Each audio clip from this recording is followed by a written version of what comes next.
Okay, so this was on Twitter, right? So basically, Peter is like he had the choice between a Bobcat and a Wraith. He's like, I have both of these in Epic, so I chose the Wraith. And I'm like, Eep? I would kill for 3 Bobcats. Why Wraith? He's like, comes back. He's like, after a few games with the Epic Bobcat, I regret picking the legendary Wraith. I'm like, pick the Bobcat. Don't be like Peter. Sticks and stones, Lamal. And then it's like, sorry, it turned into a meme. All jokes and fun. Pick the Bobcat. Don't be like Peter. So now Peter is our favorite, and he is now part of a forever meme. He's like, I'm famous. I've been mentioned on Twitch, lol. Pick the Bobcat. Don't be like Peter. Alright, so today we're going to be talking about the Wraith. Is it good? Oh man, oh man, oh man. Oh yeah! The Wraith is fantastic. It is one of the silenced weapons.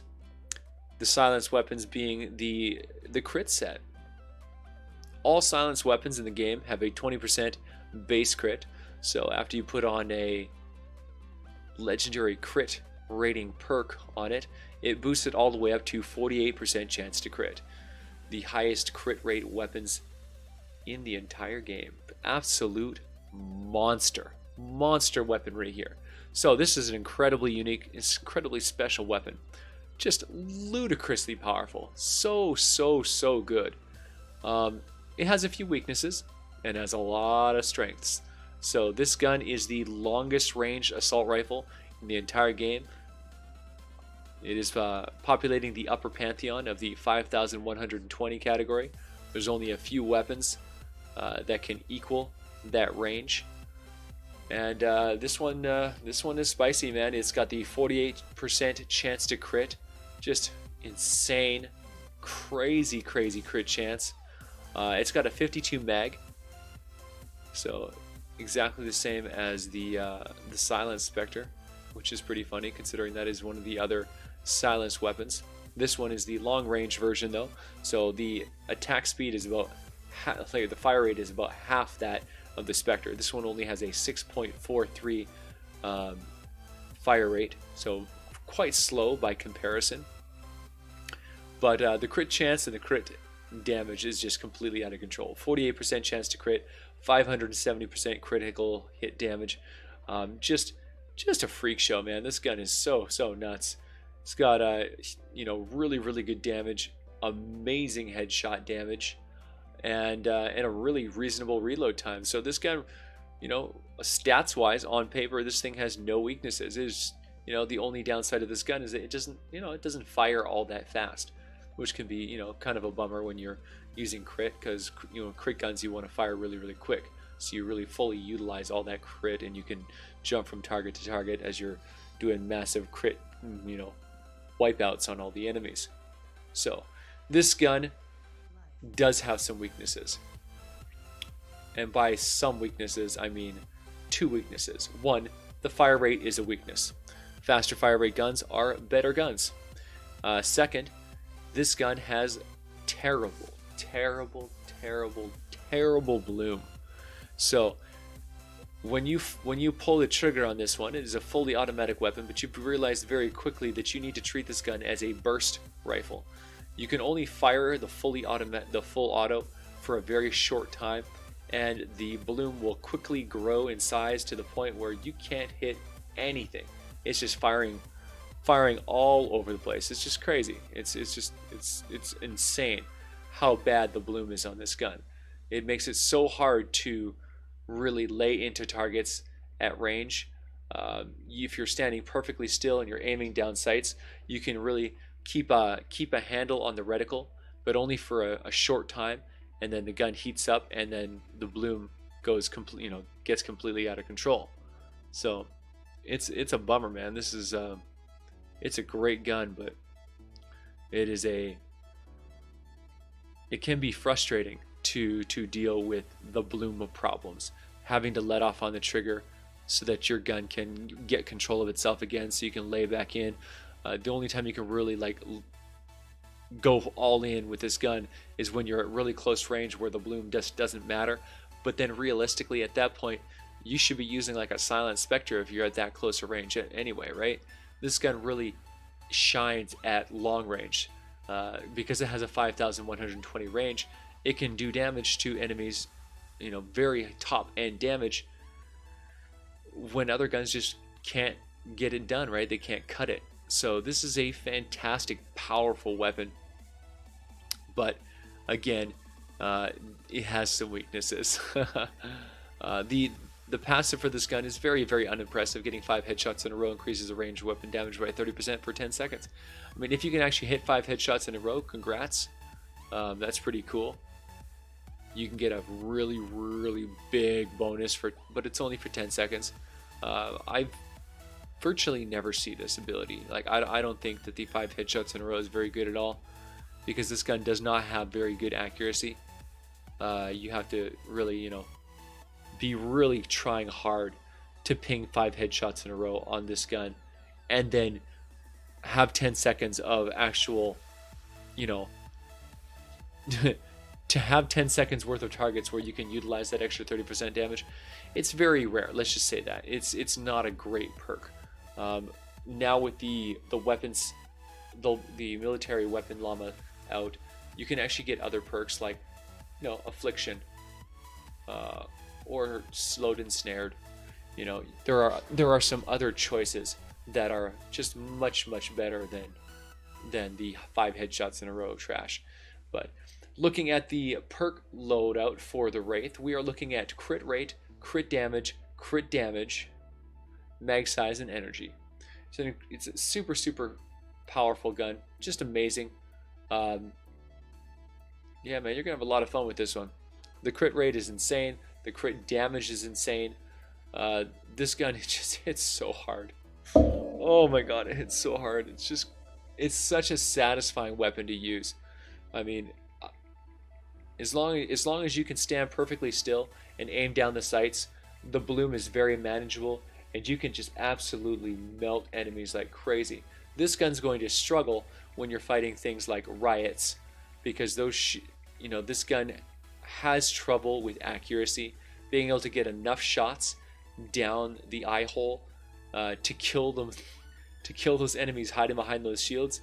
It's a real problem with this one. There's like, I don't have issues with other guns like the Bobcat or the Spectre or a lot of the other guns. You know, the accuracy is, well, you know, good enough that I can just like laser right down the eyes and take them out. But this gun here, I find that I struggle quite a bit to get those shots, to hit those shots, to have it, you know, go where I want it to go, because the bloom is constantly messing with you and battling you. So it's a great gun though. This is one of the best guns in the game. It's kind of a catch-all gun. It has a long range. It still functions well at close range. Does incredible damage. The amount of damage that it does for a 52 magazine size is mind-shattering. This thing is just, it's so nuts.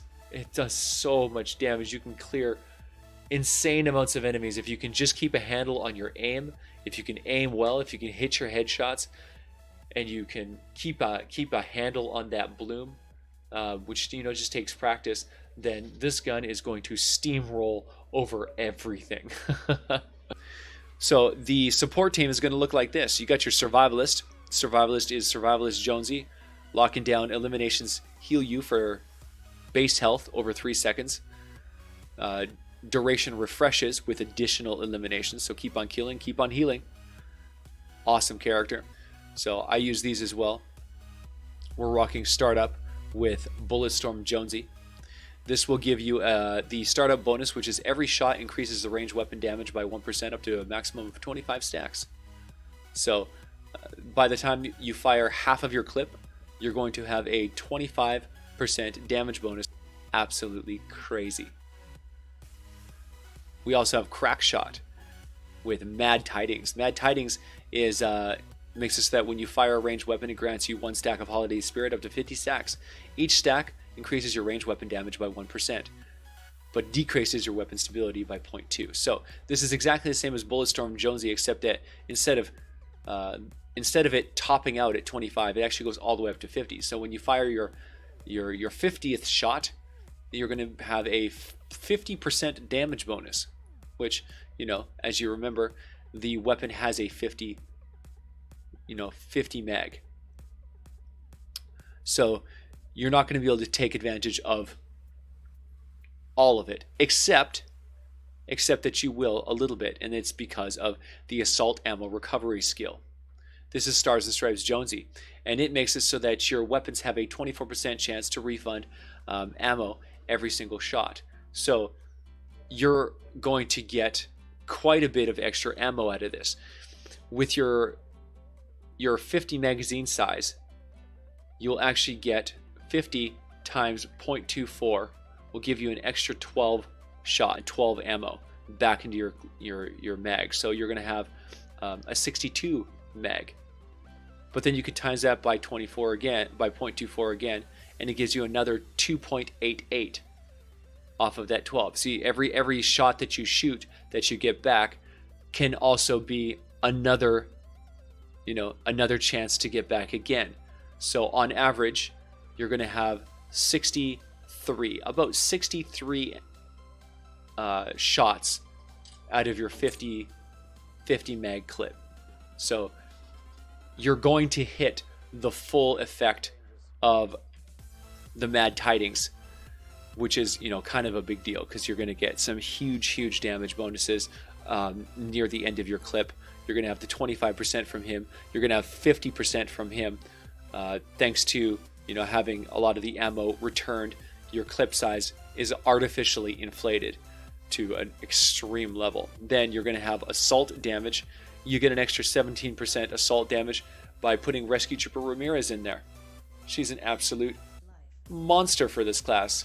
More damage. So you got your assault damage, you've got your assault critical damage, you've got your 25% flat damage bonus, and your 50% flat damage bonus. Alright guys, I really hope you liked that review of the Wraith. Yet another one of the military weapon set items. Just, you know, home run after home run after home run. The military weapon set is amazing. So anyway guys, if you like this video, remember you to like and subscribe, leave that thumbs up, ring that little bell, and comment down below and let me know what you guys think of this, because I've heard a lot of different opinions on whether or not the Wraith was good or the Wraith was not good. Some people really, you know, prefer using min-max weapons, like using even a Tiger for long range and a Silent Spectre for short range, because they just don't like the bad bloom of the Wraith. It's just it gets out of control too much too fast, and can largely be a frustrating experience, and I get that. But I really like to see what the consensus is and what you guys really think about these different weapons. So let me know, and let me know in the comments whether or not there's any other reviews that I have missed that you would like me to cover. Thank you so much, guys. Thank you for all the support. Thank you for having my back, VASH Corps. You guys are the best. Thank you. We'll see you guys in the next video.